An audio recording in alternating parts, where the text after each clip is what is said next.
Bismillahirrahmanirrahim. Assalamualaikum warahmatullahi wabarakatuh.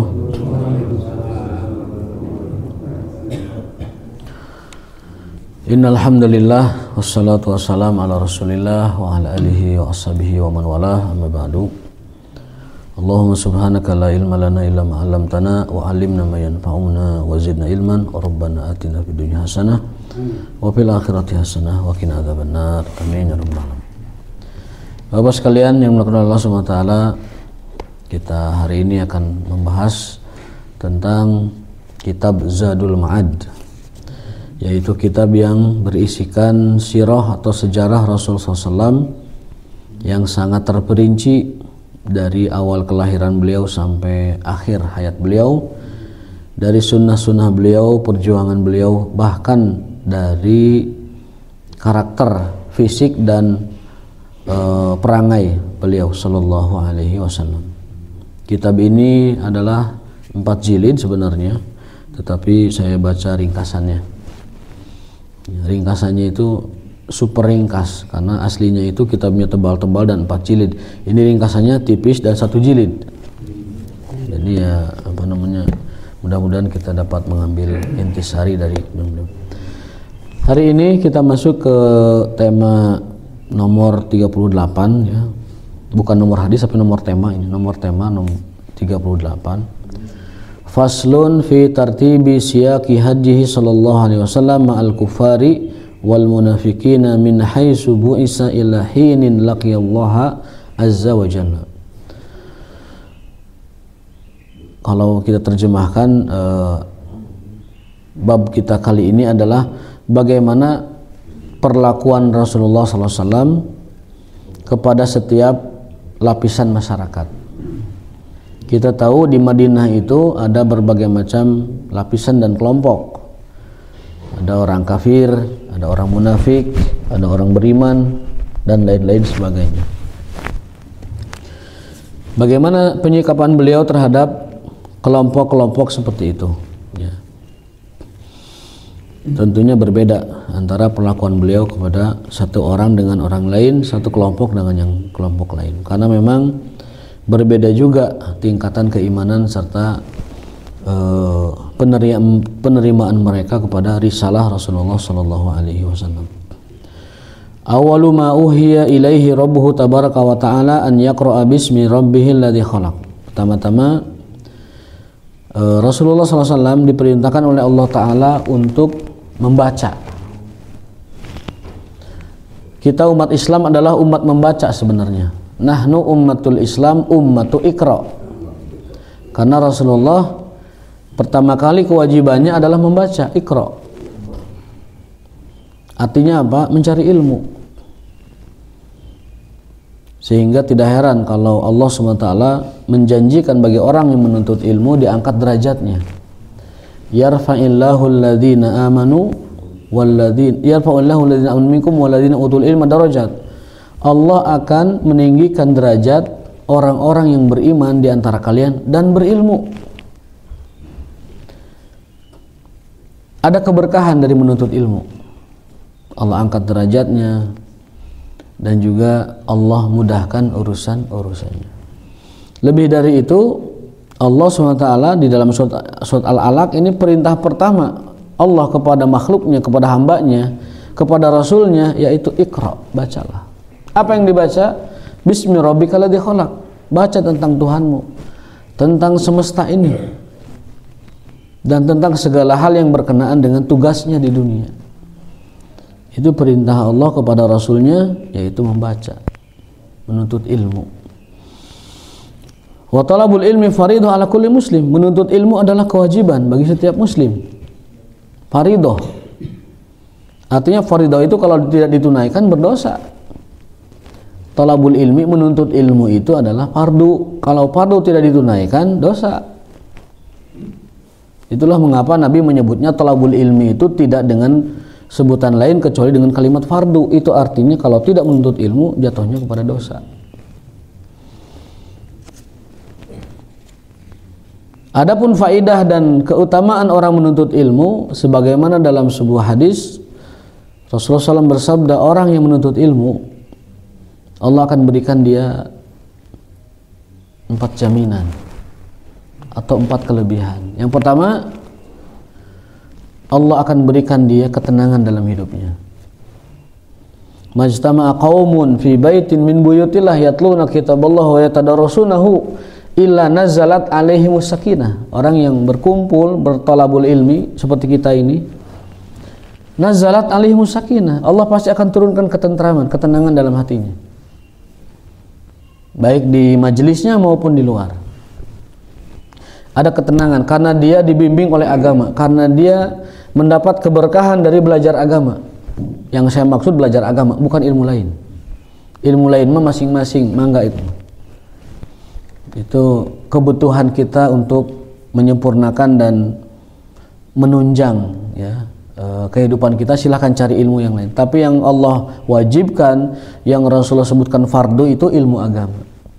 Nah, orang yang mempelajari ilmu agama, karena hadisnya itu kitabullah, mempelajari kitabullah, mempelajari hadis Rasulullah SAW, Allah akan berikan kepada hati mereka sakinah. Nazalat alaihimus sakinah, akan turun ketentraman dalam dirinya. Sakinah. Sakinah dari kata sukun.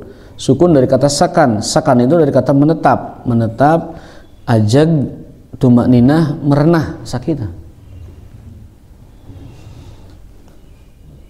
Wa ghasyiyatuhumur rahmah. Saya sering ulang-ulang hadis ini.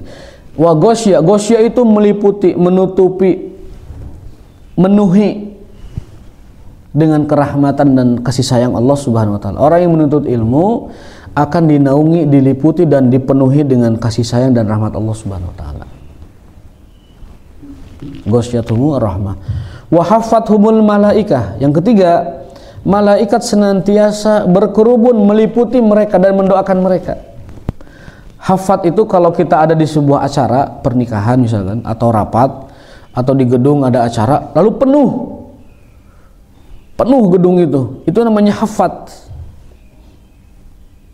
Penuh banget gitu, berdesak-desak, berjejal-jejal. Nah, Rasulullah menggunakan lafaz itu untuk menerangkan bahwa malaikat senantiasa berdesakan, ngagimbung, ngarumpul, meliputi orang-orang yang sedang menuntut ilmu. Jadi di sekitar kita itu ada jutaan malaikat yang berhimpun dan berkumpul menyaksikan kita belajar. Untuk apa? Mendoakan. Apa doa mereka? Allahumma sholli alaihim, Allahumma gfir lahum warhamhum. Ya Allah, berikanlah mereka keberkahan. Ya Allah, berikan mereka ampunan. Ya Allah, berikan mereka rahmat-Mu. Malaikat tidak henti-hentinya mendoakan kita dari mulai kita awal tadi majelis sampai akhir kita majelis, selalu mendoakan.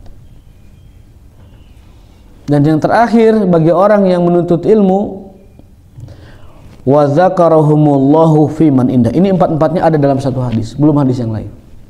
Wa dzakarahumullahu fi man indah. Allah akan menyebut, membanggakan kita di antara penduduk yang lain di langit sana. Allah banggakan nama-nama kita, fulan bin fulan menuntut ilmu, disebutkan di malaikat-malaikatnya. Wa dzakarahumullahu fi man indahu. Fi man indahu, yakni para malaikat. Allah sebutkan orang-orang yang menuntut ilmu di hadapan hamba-hambanya, di sisinya, itu para malaikat. Fulan bin fulan menuntut ilmu, sebutkan sama Allah. Ki epente bin Saki, ki bin Saki.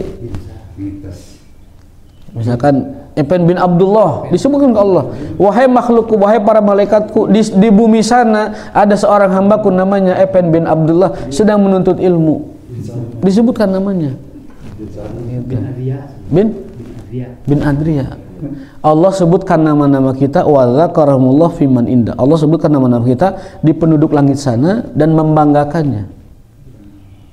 Ada fulan bin fulan menuntut ilmu, ada Epen bin Adriya menuntut ilmu. Allah sebutkan tuh, dibanggakan di hadapan malaikat-malaikatnya. Maka kita yang dibanggakan harus menunjukkan rasa syukur itu. Nah, itu maksudnya gitu. Jangan sampai ketika kita dibanggakan kitanya lagi ngehunyar kan gitu. Gitu. Ini ini aja sebagai renungan begitu. Nah, itu 4 keutamaan, 4 kelebihan atau 4 apa ya sebutnya? 4 karunia dari Allah bagi orang yang menuntut ilmu. dan cukup satu hadis untuk menerangkan keutamaan ilmu, belum yang lain-lain. Barang siapa yang keluar dari rumahnya ikhlas menuju tempat mencari ilmu, fahuwa fi sabilillah, dia ada di jalan Allah. Artinya kalau dia meninggal dunia saat menuntut ilmu, belajar, datang ke tempat majelis, lalu pulang di jalan meninggal dunia, matinya syahid. Syahidul ilmi namanya, syahid ilmu. Berangkat dari rumah ke masjid untuk talabul ilmi, meninggal di jalan, baik ketika pulang atau ketika berangkat, dia syahid, syahidul ilmi. Karena Rasul mengatakan fahuwa fi sabilillah hatta yarji'a, sampai dia pulang ke rumahnya.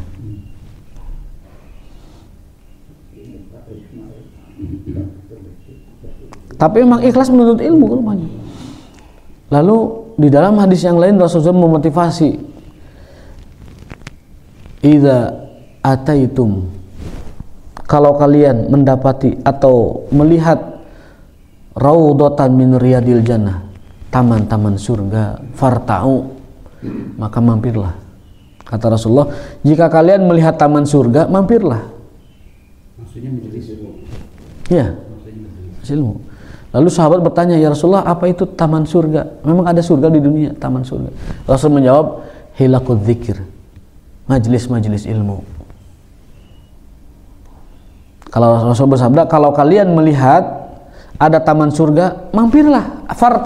Farta'u itu kalau kita punya kambing, punya sapi, melihat rumput-rumput hijau yang di ladang yang tidak berpemilik, artinya ladang yang bebas untuk diambil rumputnya, itu gembalakanlah di sana. Itu makna dari farta'u itu, gembalakanlah kambing dan hewan-hewan kalian. Kalau kalian melihat ada taman, ada kebun yang hijau, rumputnya bagus, kalian bawa gembala, gembalakanlah di sana. Secara bahasa begitu, ya.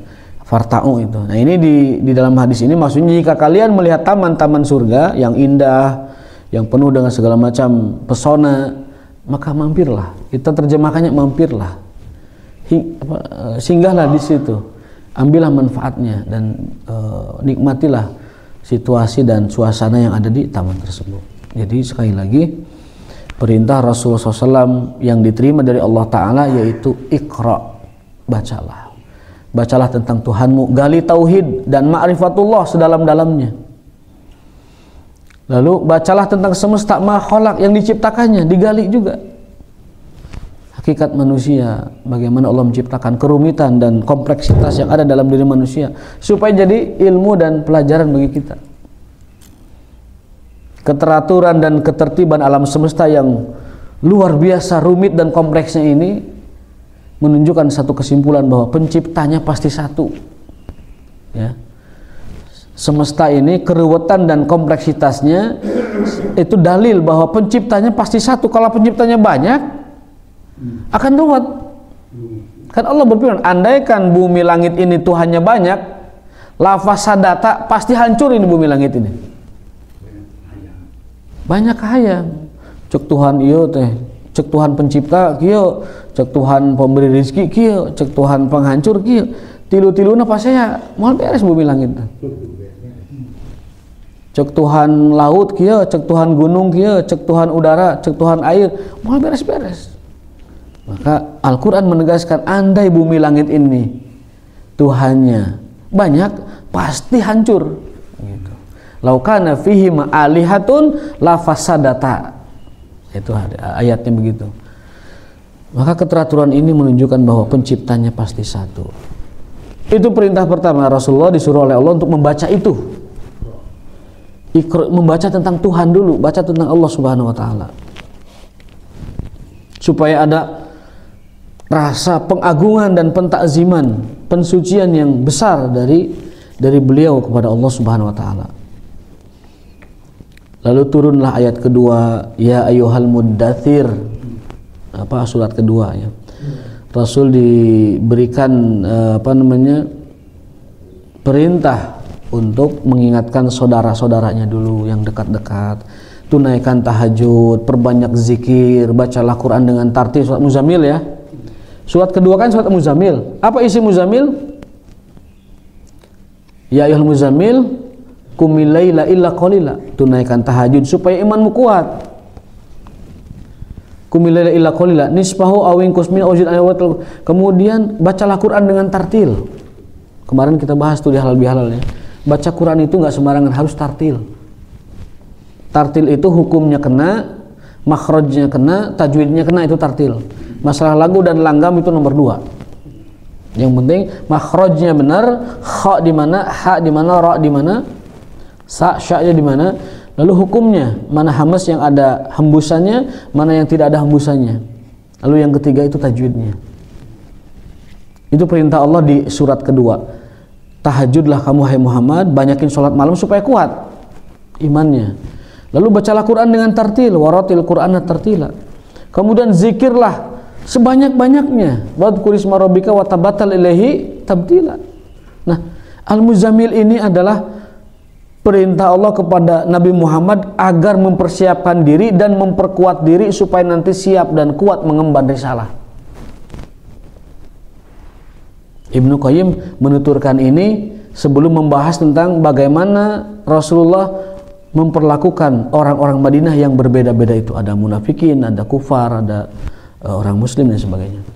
Tapi dijelaskan dulu ini supaya kita ingat dari awal kronologis bagaimana dakwah Rasul sampai akhir beliau menegakkan peradaban di Madinah. Itu Muzammil, perintah Allah untuk meneguhkan dan menguatkan keimanan beliau sebelum memangku risalah dakwah dan risalah kenabian. Baru setelah beliau siap, tahajudnya oke, zikirnya oke, baca Qur'annya tartil oke, kemudian kemasyarakatnya juga udah oke, mental dan sebagainya. Baru turunlah surat ketiga, surat Al-Mudaththir, perintah untuk menyebarkan risalah seluas-luasnya. Ya ayyuhal mudaththir kum fa'andir, wahai orang yang berselimut, kum fa'andir, bangun dan berilah peringatan, sampaikan dakwah. Wa rabbaka fakabbir, agungkan Tuhanmu, kecilkan yang lain-lain, agungkan Tuhanmu. Keluarga besar tapi kecilkan di hadapan Allah ketika Anda berdakwah. Harta besar tapi kecilkan di hadapan Allah, fokus berdakwah. Perniagaan besar, kecilkan di hadapan Allah, teruskan berdakwah. Itu perintah Allah kepada Nabi Muhammad. Kum fa'andir wa rabbaka fakabbir wa thiyabaka fatahhir, bersihkan apa yang ada padamu. Makananmu sucikan dari hal-hal yang tidak halal, pakaianmu sucikan dari yang haram, penghasilanmu sucikan dari yang syubhat, dari yang haram. Wa thiyabaka fatahhir, bersihkan semua itu. Warujza fahjur, dan keburukan-keburukan termasuk kemusyrikan dan maksiat tinggalkanlah. Fahjur, hijrahlah, tinggalkan itu semua. Wala tamnun tastaksir, adapun dalam bersedekah jangan pernah berharap lebih banyak dari yang kau beri. Wala tamnun, jangan kau berharap ketika telah bersedekah tastaksir, lebih banyak dari yang kau beri. Sekarang faktanya kan di masyarakat nggak begitu. Orang sekarang kalau memberi itu berharap dapatnya lebih banyak. Ngadain hajatan, kemarin kita bahas itu, ngadain hajatan modal 50 minimal balik ke 70. Nah itu namanya wala tamnun tastaksir. Jangan kamu sedekah, jangan kamu memberi tapi berharap dapat lebih banyak. Itu kebiasaan seperti itu tidak bagus untuk diteruskan. Wala tamnun tastaksir. Nah, setelah Rasulullah SAW diperintahkan untuk berdakwah dengan segala macam tadi perintah-perintah itu, bermula dari keluarga, kemudian kepada kerabat yang lebih luas, kemudian kepada kaumnya, kepada terus seluruh umat manusia, bahkan berkirim surat kepada raja-raja di luar daerahnya, sampai bahkan terakhir menguasai dunia. Karena saat itu superpower ya Romawi yang beragama Masehi, Nasrani, dan ada Persia yang beragama Zoroaster. Itu akhirnya pun ditaklukkan oleh kaum muslimin. Meskipun penyempurnaannya terjadi pada khalifah berikutnya Abu Bakar dan Umar radhiyallahu taala anhu. Tetapi ekspedisi pertamanya sudah dilakukan ketika Rasul mengirim pasukan besar dipimpin oleh anak muda berusia 18 tahun Usamah bin Zaid untuk menaklukkan Romawi. Nah, itu proses yang diterangkan oleh kitab ini dalam Zadul Ma'ad oleh Ibnu Qayyim. Diterangkan ayat pertama Iqra, surat pertama, surat kedua itu Muzammil, surat ketiga itu Mudaththir, terus sampai akhirnya Rasul berdakwah 22 tahun sekian, pada akhirnya berhasil mendirikan sebuah peradaban Islam di Madinah. Itu ringkasnya saya baca seperti itu. Summa kanal kufaru ma'ahu ba'dal amri bil jihad salasu aqsam. Nah, ternyata ketika di Madinah, ini kita ambil singkatnya. Masyarakat itu beragam dan berbeda-beda. Yang pertama ada kafirun. Kafirun. Secara garis besar dibagi dua kafirun itu. Secara rinci dibagi 4. Tapi sama sih intinya. Lalu ada munafikun. Munafikun itu yang menunjukkan Islam tapi sebenarnya dalamnya itu kafir. Menunjukkan damai tapi dalamnya itu merongrong. Menunjukkan taat tapi dalamnya itu menggembosi. Nah, ini ada kelompok begitu. Bikin makar dia, bikin rencana jahat untuk menghancurkan Rasulullah. Sampai mereka bikin masjid namanya Masjid Diror. Aja bikin masjid supaya nyaingan Masjidnya Rasul, tinggal orang munafik. Orang munafik ingin masjid supaya orang-orang teka masjidnya Nabi. Bayangkan coba, nggak modalan ingin masjid dengan saya ukur supaya gimana orang tuh berpaling dari masjidnya Nabi ke masjid saya aja. Masjid saya mah segala ayah pokoknya mah. Masjid Rasul mah dengan saya ukur tausiah jangan gitu. Bisa segala ayah. Tapi niatnya makar, Lalu Rasul menghadapi juga kaum muslimin yang beragam. Nah, bagaimana Rasul mensikapi mereka-mereka ini? Ini ilmu bagi kita untuk memperlakukan orang sesuai dengan porsi dan juga proporsinya. Yang pertama, summa kanal kufaru, adapun menghadapi orang kafir, maka mereka itu secara rinci, saya bahasa rinci aja ya, terbagi 4 ya. Yang pernah kita bahas, ada musta'man, orang yang minta keamanan, artinya dia minta suaka. Ada zimmi, memang orang yang sejatinya hidup di bawah perlindungan kaum muslimin, ahlu zimmi atau zimmah kita nyebutnya. Lalu yang ketiga ada muahid, orang yang punya kesepakatan dengan kaum muslimin untuk berdamai. Lalu yang keempat baru ini yang dimusuhi, yaitu kafir harbi. Jadi kafir itu ada 4, ada kafir musta'man, ada kafir muahid, ada kafir zimmi, ada kafir harbi. Yang Rasul lawan dan Rasul berperang dengan mereka itu kafir yang terakhir, kafir harbi. Kalau kafir tidak harbi, tidak masalah, hidup berdampingan. Bahkan mereka nyawa dan hartanya dilindungi oleh kaum muslimin seperti kaum muslimin melindungi anak istri mereka. Itu. Jadi dalam menyikapi orang kafir itu ada 4 kelompok. Kalau secara garis besar 2 kelompok. Kafir damai, kafir perang. Secara garis besar kafir damai, kafir perang. Ahlu sulhi wa ahlu haram. Kan gitu. Kalau secara rinci dibagi 3, yaitu kafir damai bagi 4, kafir damai dibagi 3, kafir harbi dibagi 1. Makanya kita boleh membaginya dengan 2 cara. Secara garis besar ada kafir damai, ada kafir perang. Secara rinci kafir damainya dibagi 3, kafir perangnya dibagi 1. Nah, dalam menyikapi orang-orang kafir seperti ini tentunya berbeda. Kafir damai diperlakukan baik dan dilindungi jiwa raganya sepenuh hati, sepenuh raga, dan sepenuh fasilitas negara dilindungi. Mereka haknya seperti orang Islam. Bahkan Nabi pernah memaklumatkan, man adzadimiyan fa ana khasmuhu yaumal qiyamah. Barang siapa yang memusuhi, menyakiti, menzolimi orang kafir tapi yang zimmi, yang damai tadi, fa ana khasmuhu yaumal qiyamah, aku musuhnya nanti di hari kiamat. Kata Rasul begitu. Siapa yang menyakiti, memusuhi kafir zimmi, kafir damai, akulah musuh dia nanti di hari kiamat. Artinya apa? Rasul memasang badan dan menjaminkan dirinya bahwa orang yang melukai dan menzolimi orang kafir yang hidup damai di bawah perlindungan kaum muslimin, dizolimi, disakiti, Rasul sendiri yang akan berhadapan dengan dia. Berarti secara tidak langsung kita menantang Rasulullah kalau kita menzolimi dan menyakiti kafir-kafir zimmi ini.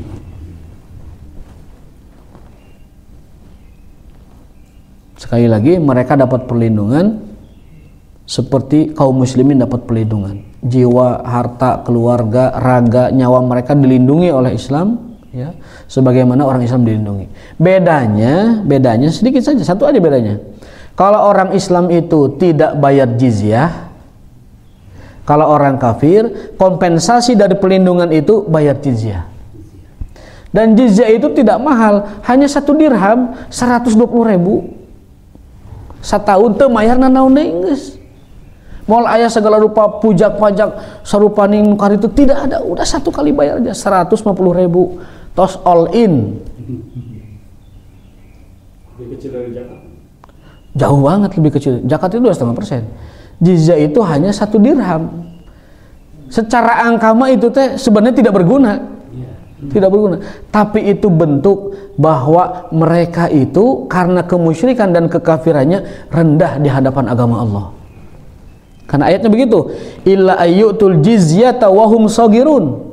Kenapa Allah terapkan jizyah kepada orang-orang kafir ini? Shagirun, karena mereka itu shagir. Apa shagir? Apa shagir? Kecil, hina dan kecil. Kemusyrikan dan kekafiran mereka itu hina dan kecil di hadapan Allah Subhanahu wa taala. Jadi sekali lagi, pembayaran jizyah itu bukan angka dan nominal yang diambil, karena sangat kecil, 1 dirham buat apa? Tetapi yang diteguh dan ditegaskan dalam agama kita bahwa derajat mereka di hadapan Allah ya, shagir, kecil dan hina.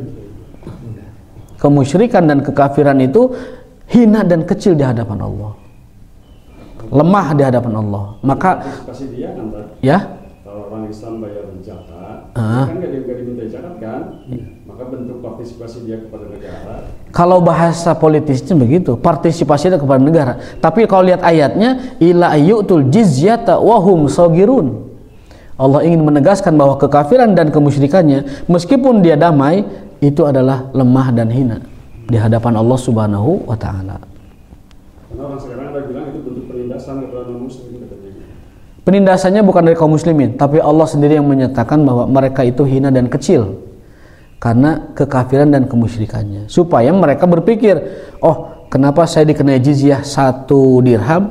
Ini sebagai teguran bahwa mereka itu tidak diridhoi iman dan keyakinannya oleh Allah Subhanahu wa taala gitu. Bukan oleh kita. Yang nanti tujuannya kekafiran saya cuma dihargai 1 dirham. Mending Islam. Mahal.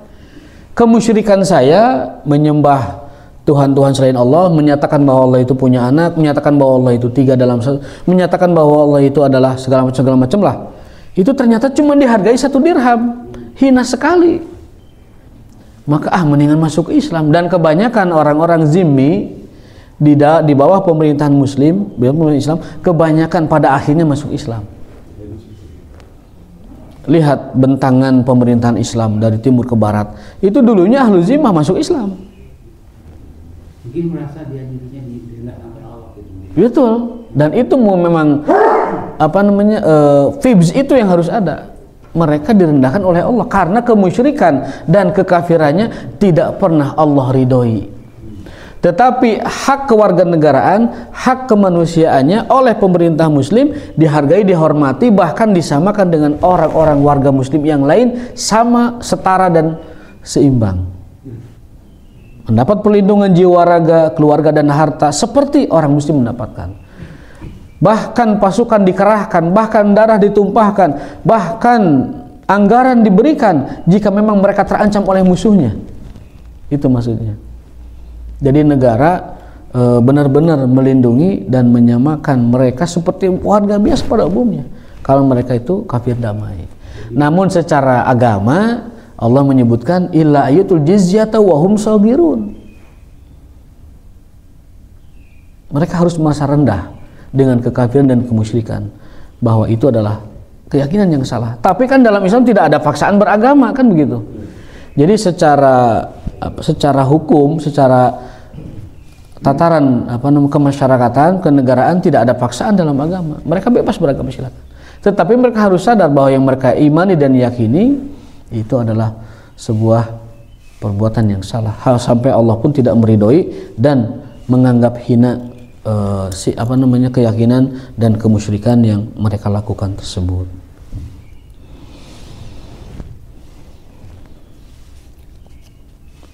Kalau ada yang mengatakan itu bentuk penindasan, kita boleh katakan itu mungkin bentuk penindasan yang adil. Penindasan yang adil. Meskipun bahasa penindasan itu tidak baik, tetapi faktanya jizyah yang kecil dan sedikit itu mereka lebih besar dapat manfaatnya daripada angka yang mereka berikan. 150.000 jaminan keamanan setahun murah atau mahal? Murah banget. 150.000 kalau dirhamnya 50.000 ya, mungkin sekarang 200.000 lah kita ambil yang tertinggi. 200.000 dapat jaminan keamanan dia dan keluarga, harta dan nyawanya setahun, murah sekali. 200.000 dia tidak bayar sepeser pun selain itu, tidak ada pajak apapun, 0% pun tidak ada, 0,1% tidak ada. Manfaat atau madarat? Manfaat. Bahkan sempat viral dari orang dari Kanada itu, mungkin dia baca literasi ya, kata dia, aku malah lebih baik dipimpin oleh pemerintahan muslim, bayar, kata bahasa dia, bayar pajak sekali 150.000 ya, $10, tapi setahun aku ngebayar apa-apa katanya. Itu orang Kanada ada yang viral sampai seperti itu, seorang profesor kalau nggak salah itu, karena dia baca mungkin. Bagi saya mendingan bayar $10 ya, kurang lebih ya. Kemudian setelah itu tidak bayar setahun full sepeser pun apa yang dia miliki, karena Islam tidak menerapkan pajak, Islam tidak menerapkan cukai, Islam tidak menerapkan hal semacam itu. Yang ada adalah zakat ya. Dan itu pun zakat buat untuk mereka, bukan untuk mereka. Zakat itu kewajibannya orang muslim. Zakat itu, syarat zakat itu kan muslim. Kalau tidak muslim tidak ada kewajiban zakat. Maka orang kafir bebas dari zakat, cukup bayar tadi 1 dirham saja untuk kompensasi pelayanan negara kepada dia. Nah, proses dari bukan siapa-siapa orang Islam di Madinah ketika Rasulullah datang masih kecil sekali penduduknya dan masih lemah secara sosial ekonomi. Kemudian dalam waktu kurang lebih 10 tahun bisa berdiri negara Islam di Madinah dan mereka tunduk kepada aturan Islam. Kan itu kalau untuk ukuran kurun 10 tahun itu pendek sekali ya. Apa yang terjadi selama 10 tahun itu dari bukan siapa-siapa kemudian menjadi berkuasa ini? Yang pertama tentunya dikembalikan kepada bimbingan wahyu ya. Itu mau tidak mau bimbingan wahyu. Karena orientalis memojokkan kita dengan 2 tesisnya. Kata mereka begini, Muhammad itu sukses karena wahyu, bukan karena perjuangan. Jadi kalian janganlah bermimpi punya negara seperti Madinah gitu ya. Itu kan wahyu gitu ya. Tapi orientalis lain bertolak belakang, sama tapi tujuannya memojokkan. Muhammad itu cerdas, jenius dia.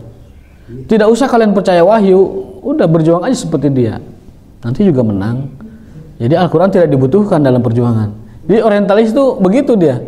Dari sisi ini dia memojokkan kita, sisi ini memojokkan kita. Memang mereka tidak ada punya niat maslahat untuk agama Islam. Para orientalis itu mengkaji agama untuk mencari kelemahan agama kita, kan begitu.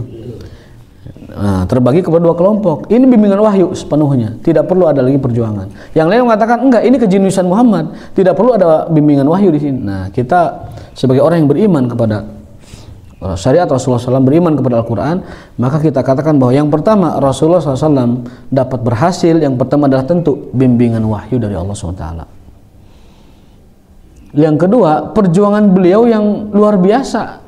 Bayangkan 13 tahun beliau tanamkan akidah yang kuat di Mekah, 13 tahun.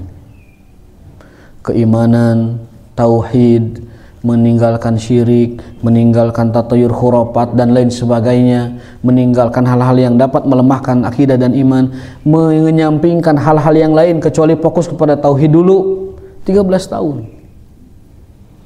Bahkan ketika Aisyah usul, ya Rasulullah, kenapa Ka'bah tidak dibangun dengan pondasi Ibrahim, malah dibiarkan dengan bentuk format kaum Quraisy itu? Kata Rasulullah, aku pun begitu pengennya Aisyah, tapi kalau aku lakukan itu sekarang, orang Quraisy akan bereaksi habis-habisan itu. Yang mu'alaf juga akan bereaksi itu. Kenapa Ka'bah kok dibangun berbeda? Nah, belum siap itu mentalitas mereka awal-awal ya. Hadisu ahdin, orang-orang baru masuk Islam itu belum siap. Nah, setelah mereka sempurna iman dan Islamnya, barulah Ka'bah dibereskan, berhalanya dihancur-hancurkan, formatnya kemudian dikembalikan kepada format bentuk Nabi Ibrahim membangun alaihissalam. Nah, Rasulullah 13 tahun fokus membangun akidah atau tauhid. Bahasa sekarang mah, kalau bahasa kenegaraan sekarang yang sekuler, mungkin bahasanya membangun mentalitas dan karakter bangsa. Perubahan itu terjadi dari situ. Innallaha la yughayyiru ma biqaumin hatta yughayyiru ma bi anfusihim. Allah akan merubah. Allah tidak akan merubah satu kaum sebelum mereka merubah anfusihim. Apa anfus itu? Kira-kira anfus itu software atau hardware? Software. Software itu apa? Karakter, integritas, mentalitas. Artinya apa? Allah tidak akan merubah suatu bangsa nasibnya sebelum karakter, integritas dan mentalitas bangsa itu berubah. Jangan kejar di ekonominya, jangan kejar di hukumnya. Bejat-bejatan, abrut-abrutan dan brutal sekali. Susah memperbaikinya itu. Kejar di mentalitas, integritas. Kalau integritas, mentalitas dan apa tadi satu lagi, karakter itu berubah, sebagaimana janji Allah, Allah akan merubah bangsa itu. Ingat kata kunci bi anfusihim itu. Innallaha la yughayyiru ma biqaumin hatta yughayyiru ma bi anfusihim. Enggak ma bi ekonomihim, enggak ma bi politikihim, enggak ma bi sosialism, enggak ma bi ilmihim, enggak. Bukan teknologinya, ekonominya, politiknya, enggak. Enggak ipolexus budahan, enggak. Tapi apa? Bi anfusihim, software, karakter, apalagi integritas, mentalitas. Itu yang dirubah dulu itu.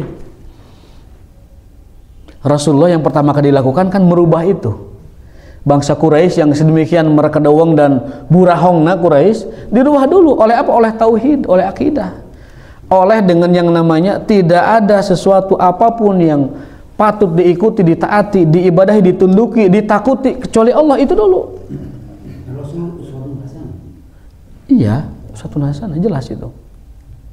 Rasulullah SAW membangun Makkah itu dengan akidah, dengan tauhid, itu dulu kan begitu, supaya orang-orang itu mengimani bahwa hanya Allah yang berhak untuk ditunduki, diibadahi, dituruti, dipatuhi, ditakuti, disegani, dihormati, diagungkan, dan tidak ada yang lain. Itu dulu. Nah, kalau kita lihat bangsa kita kan belum seperti itu, belum ada mental bahwa yang ditakuti satu-satu itu hanya Allah, belum ada kan, belum ada. Orang duit haji aja dikorupsi, padahal itu hubungannya dengan syariat Allah, dikorupsi. Bahkan yang berkenaan dengan Quran sendiri dikorupsi, padahal itu berkenaan langsung dengan kalam Allah. Apalagi dengan yang lain-lain yang ada hubungan agamanya, yang ada ansih hubungan dengan agama dikorupsi, apalagi yang lain. Nah, jadi itu kuncinya, bangun dulu tauhid, bangun dulu akidah, sampai orang semua meyakini dan merasakan bahwa hanya Allah Tuhan satu-satunya yang diibadati, ditakuti, disegani, dan diagungkan. Kalau bahasa umumnya mungkin mentalitas, integritas, bagaimana dia menghormati dirinya sendiri dan menghargai kehormatan dirinya sendiri. Seperti di Eropa misalkan, mereka tidak percaya kepada Tuhan Allah SWT, tapi mereka tanamkan karakter itu untuk diri mereka sendiri. Saya tidak boleh korupsi, saya tidak boleh memalukan diri saya dengan perbuatan curang, dengan suap, saya tidak boleh korupsi waktu dalam pekerjaan karena itu membuat saya malu dan saya tidak pantas mendapatkan hak saya. Itu kan karakter dibangun di Eropa. Saya pernah lihat sebuah liputan, cuplikan lah ya, itu di sebuah negara sebelum tahun 2003, negara tersebut habis-habisan, hancur-hancuran oleh korupsi. Korupsi itu di semua lini lapisan, dari tingkat RT sampai tingkat tertinggi, korupsi semua. Datang revolusi rakyat, pemberontakan, kemudian pemimpin berubah, pemimpin baru, rejim datang baru gitu. Fokus rejim baru ini satu, berantas korupsi dan nggak mikir yang lain. Satu aja fokusnya, berantas korupsi. Yang dia lakukan adalah dia pecat seluruh penegak hukum, rekrut yang baru. Lalu kemudian dia bereskan semua letting atau generasi yang telah merusak negeri ini dari korupsinya, dibereskan semua, diganti yang baru. Di tahun-tahun berikutnya setelah lewat tahun 2003, negara itu sekarang menjadi stabil dan ekonominya bagus. Nah, kita nggak terlalu jauh bahas itu. Yang tadi tanya oleh Pak Haji, apa sih kiat-kiat supaya kenapa Rasul bisa membangun masyarakat Madinah yang luar biasa itu. Yang pertama adalah tauhid tentunya. 13 tahun. Karakter, mentalitas, integritas, akhlak tadi dicontohkan oleh uswah hasanah. Tauhid uswah hasanah, udah. Mekah menjadi berhasil. Lalu pindah ke Madinah karena diusir oleh kaumnya yang masih menggangkang, yang 13 tahun belum juga menerima keimanan. Dan mereka semakin jadi-jadi memusuhinya. Maka Rasul cari tempat kedua sebagai home base, sebagai base camp untuk melancarkan dakwah-dakwah beliau ke berbagai negara. Dakwah must go on, tidak boleh terhenti meskipun orang Quraisy menghalangi. Tapi Rasul cari tempat lain, cari pangkalan lain, cari home base lain untuk menyebarkan dakwah ke seluruh dunia. Ketika di Madinah beliau berkirim surat kepada Romawi, kepada Persia, kepada Gasasan, kepada segala macam dikirim semua. Yang menerima Rasul doakan baik, yang merobek suratnya Rasul doakan kehancuran. Persia hancur, Romawi masih bertahan, dan seterusnya. Pada akhirnya Romawi juga ditaklukkan karena mereka tidak menerima dakwah Rasulullah SAW, ya. Dan mengajak memprovokasi untuk berperang. Akhirnya juga berperang. Nah, pindah ke Madinah. Lalu beliau terapkan yang kata Imam Qurtubi itu ada 5 itu, ya. Bahwa masyarakat Rasulullah, masyarakat sahabat itu dipondasi oleh 5 karakter. Yang pertama adalah luzumul jamaah. Mereka senantiasa kompak berjamaah dalam segala hal, terutama dalam sholat. Yang kedua adalah ihya'us sunnah, menegakkan sunnah. Yang ketiga adalah tilawatul Quran, menjaga Quran, membacanya dan juga mengkajinya. Lalu yang keempat adalah talabul ilmi, dipondasi dengan ilmu. Lalu yang terakhir adalah dakwatu fisabilillah. Itulah 5 pondasi yang kata Imam Qurtubi menjadi pondasi masyarakat Madinah sampai Rasul berhasil mendirikan sebuah peradaban yang luar biasa. Luzumul jamaah, wa ihya'us sunnah, wa imaratul masajid, saya lupa satu lagi, masjid, wa talabul ilmi, wa dakwatu fisabilillah. Komitmen berjamaah, menegakkan sunnah, kemudian memakmurkan masjid, kemudian thalabul ilmi, dan dakwah fisabilillah. Itu 5 pondasi masyarakat sahabat. Nah, ini kita baru membahas orang-orang kafir, ini belum munafik. Mudah-mudahan ada waktunya nanti, ya. Nah, yang kedua, orang kafir bukan damai, non damai. Untuk orang kafir non damai, maka Rasulullah SAW memperlakukan mereka dengan jihad. Dan memang kafir tersebut mengganggu dan merongrong terus, maka Rasul pun perlakuan setimpalnya adalah dengan berjihad melawan mereka. Yang paling nanti rumit itu ketika Rasul menyikapi munafik. Ini pembahasannya paling panjang ya, tentang munafik. Bagaimana Rasul menyikapi orang munafik, luar biasa.